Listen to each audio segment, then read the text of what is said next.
Aujourd'hui, je reçois Véronique Bouli qui vient nous raconter un projet absolument étonnant parce qu'elle est prof et même en vacances, elle va partir avec ses élèves. Raconte. Voilà, je vais partir avec des élèves qui sont même pas les miens, mais qui sont des élèves... Tu les as kidnappés. Je les ai kidnappés, voilà. C'est bien, tu as raison. Il y a une rançon ? C'est possible, ouais. Non, il n'y a pas de rançon. C'est des élèves de mon collège. Collège collège de Punaouia, où j'enseigne l'anglais. Et donc, c'est quatre élèves de 6e qui vont avoir la chance de partir au Japon pendant 15 jours, 2 semaines. Alors, prof d'anglais, Japon, alors vas-y, explique-moi. Eh bien, il fallait quelqu'un qui parle anglais couramment pour pouvoir servir d'interprète entre l'organisation avec laquelle on part et les enfants, les familles. Donc, alors, qu'est-ce que c'est que cette... Parce que c'est pas très connu. J'ai découvert ça quand j'ai- nous avons fait connaissance voilà. toutes les deux autour d'une bonne table. C'est Donc, ça. J'en ai entendu parler la première fois quand on m'a proposé de partir en février. C'est une association. Une association, c'est une ville du Japon qui organise tous les ans depuis 1989 une convention internationale des enfants. Et le nom de cette ville ? Alors c'est la ville de Fukuoka.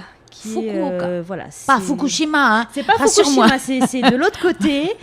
C'est juste au milieu d'Hiroshima et de Nagasaki, mais c'est loin de Fukushima. C'est plus près de la côte coréenne en fait.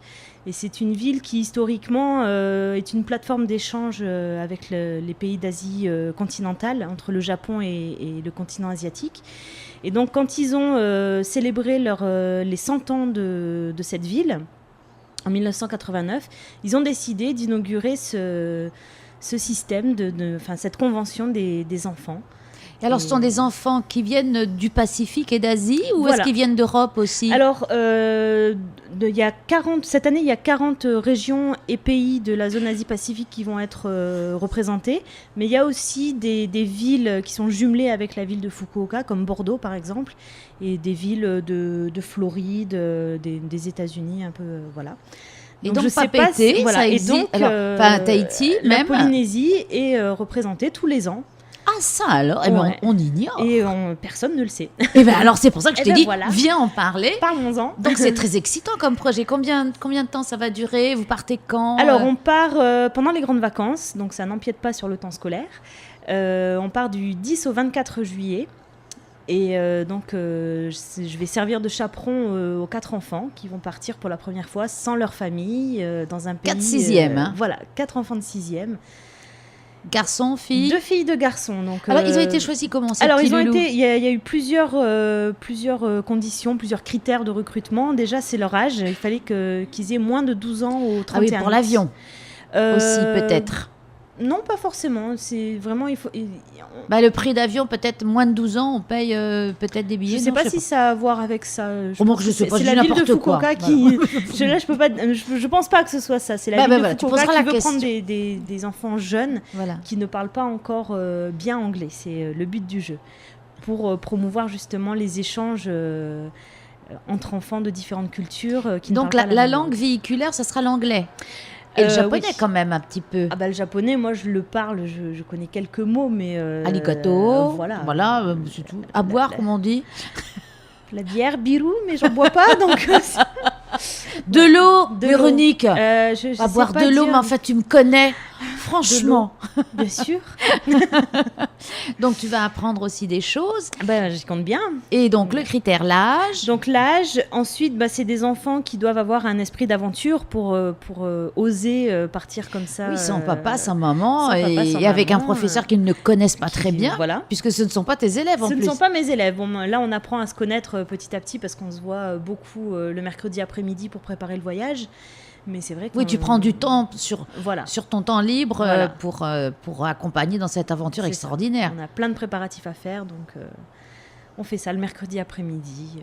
Ils devaient être tout excités. Ils sont très, très impliqués, très investis. Et les parents, ils ont pris ça comment ? Les parents sont très contents. Oui. Alors, il y a des enfants vraiment de différentes classes sociales. Il n'y a pas du tout Enfin, voilà, c'est pas. Il fallait que ce soit quand même des enfants qui travaillent relativement bien à l'école. C'est des enfants méritants, qui sont gentils. On n'a pas pris des enfants qui nous embêtent pour partir. Et qui sont ouverts, curieux. Alors, tous les ans, ça tourne dans les collèges Tous les ans, ça tourne. L'année dernière, c'était le collège de Taravao. L'année précédente, je crois que c'était le collège de Rangiroa. Et voilà, donc... Ah, mais c'est une belle aventure. Alors, tu reviendras avec eux peut-être à la rentrée, nous raconter tout ça. Avec plaisir, ouais, ce serait super. Ouais. Parce que qu'est-ce qui est prévu pendant ces 14 jours? Alors, plein de choses. Donc, on va arriver. Pendant 4 jours, il y aura la convention en elle-même, donc avec des ateliers qui sont proposés aux enfants pour apprendre à se connaître, faire de nouveaux amis, apprendre des choses, voilà. Ensuite, pendant 10 jours, on sera dans des familles d'accueil japonaises. On n'a pas encore beaucoup d'informations sur elles. Apparemment, les informations vont arriver dans le courant du mois de juin. Ce qu'on sait, c'est que chaque famille d'accueil doit avoir au moins un enfant de l'âge et du sexe de l'enfant qu'ils vont recevoir. Oui, chaque enfant va être mis dans une famille. Voilà. Ils ne sont pas tous les 4 ensemble. Ils ne sont pas tous les 4 ensemble. Chacun sera dans une famille. Moi, je serai aussi dans une famille. Tu vas être sage. Je serai très sage. Je suis toujours très sage. Et donc, ils vont participer pleinement à la vie japonaise. Ils vont aller à l'école avec leurs nouveaux camarades. Voilà. Ils vont découvrir la vie, la culture, la cuisine japonaise. Et donc, à la fin du séjour, on aura une grande journée de rassemblement qui s'appelle Performance Day, où en fait chaque délégation va présenter un petit numéro de son pays devant l'ensemble des autres délégations. Alors c'est beau parce que c'est pour le rapprochement des peuples aussi, voilà, pour éviter... Oui, parce que comme tu me disais qu'ils étaient entre Hiroshima et Nagasaki... Exactement, c'est exactement ça. Très symbolique. C'est très très symbolique. Ils veulent vraiment promouvoir l'esprit de ce qu'ils appellent en japonais omoiyari, c'est-à-dire l'empathie. C'est-à-dire être capable de voir au-delà de la différence entre les gens et de comprendre que même si on ne parle pas la même langue, on est capable d'avoir des activités communes, de nouer des liens très forts, parce que j'ai rencontré des gens qui ont participé en tant qu'élèves, ce qu'on appelle des jeunes ambassadeurs à ce programme, et qui ont gardé des liens très forts avec leur famille japonaise des années après. Et donc, ils veulent former des citoyens du monde pour promouvoir le respect et la paix. Et est-ce qu'il y a moyen de savoir si un jour on va recevoir justement tous ces Japonais qui auront reçu les enfants? Alors ça, je ne sais pas trop. Je sais que certains qui sont partis en tant qu'ambassadeurs, ils sont retournés plusieurs fois au Japon pour voir leur famille. Ils ont vraiment gardé ils ont noué des liens très, très forts, quasiment familiaux, amicaux. Voilà. Par contre, les recevoir, après, ça dépend des familles d'accueil, de leurs moyens aussi, parce qu'il n'y a pas le... Oui, il faut payer l'avion quand même. Voilà, c'est ça. En tout cas, écoute, c'est une belle aventure. C'est une très belle initiative. Vous nous enverrez des petits mails pour nous tenir au courant. Il y a une page Facebook de cette convention. Ah ben voilà, parce que s'il y a des gens que ça intéresse. Voilà, c'est... Alors, ça s'appelle l'APCC. C'est Asian Pacific Children's Convention. Oh, quel bel accent. La convention des enfants d'Asie-Pacifique. Voilà, alors vas-y, redonne-nous le sigle. APCC. Donc, et tout, on tape en majuscule et on trouve sur Facebook. Ça doit être ça, ouais. Je me souviens plus exactement de la page Facebook, mais ça existe. Ça peut se trouver. En tout cas, écoute Véronique, moi je vais vous souhaiter un excellent séjour.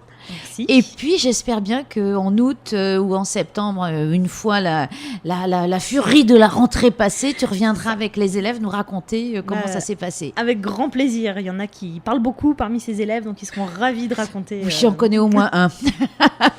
Merci Véronique. Merci à toi.